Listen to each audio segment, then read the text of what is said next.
will become what you talk about.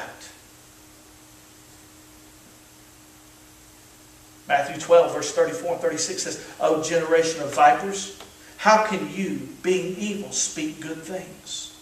For out of the abundance of the heart the mouth speaketh. A good man out of the good treasure of his heart bringeth forth good things, but an evil man out of the evil treasure brings evil things.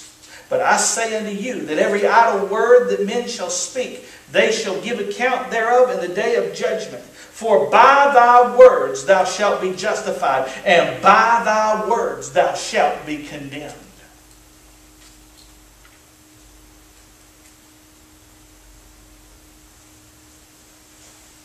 In a court of law,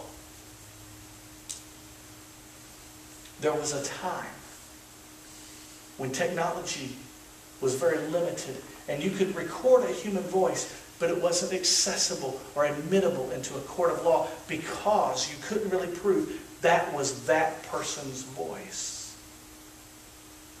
But today, because of technology and the ability to distinguish digitally, that your voice no one else can imitate perfectly.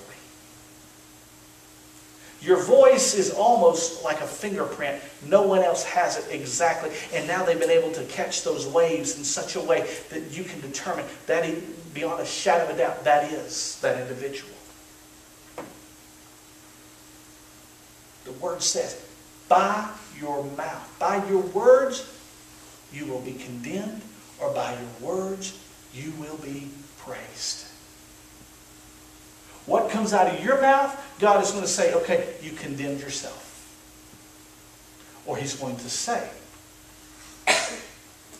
you've said the right things, and now let me reward you. You become what you talk about. I know guys that all they can talk about is girls, women, and all they become is one big hormone. I know people who can only talk about alcohol. Oh, if we can just go get a drink. They're not necessarily alcoholic. They just look forward to Friday night going and getting a beer. And what happens sooner or later? They can't live without it. I've heard people that say, I just have to have a cigarette. Oh, I just got to have a cigarette. Sooner or later, all they do is smoke. Are you with me? Yes, sir.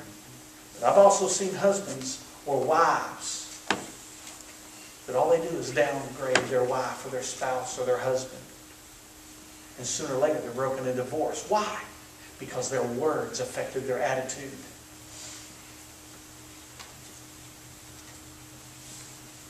Instead of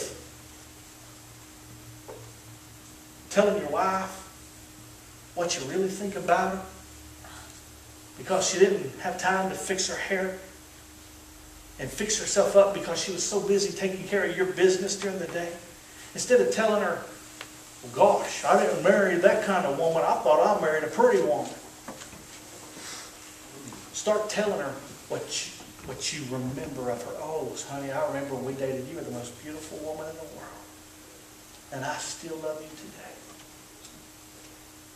Some of you guys are too young to remember Hee-Haw. But there was a skit every week with this little old woman who was ironing, and her hair was all and she had bows in her hair, and it wasn't pretty bows, it was her curly thing. And I'm telling you, every boy in America that watched Hee-Haw said, oh God, I don't want to marry that kind of woman.